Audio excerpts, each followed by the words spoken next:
There's an interesting study from McKinsey, actually. They reported that stress increases when employees experience loneliness, Mm. just being the only one in the workplace with their specific identity.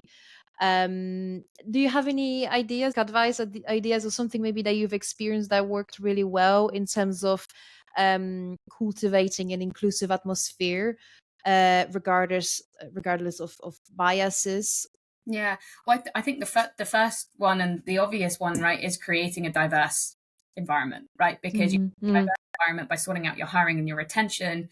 Then the inclusivity becomes a little bit easier because you're not talking about the only, right? There shouldn't, if you get mhm. the first bit right, Yeah, there can ever be a scenario where somebody's the only. And I yeah. think an environment then when somebody is the only, a lot of that comes down to the inclusivity of the direct team, right? As opposed to the broader business.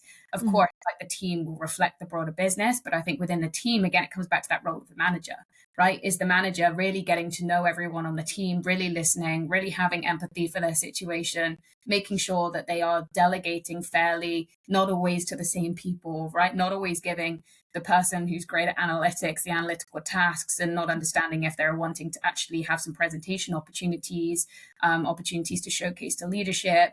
Yeah, encouraging situations where your team are talking openly about themselves and it's not always about the work.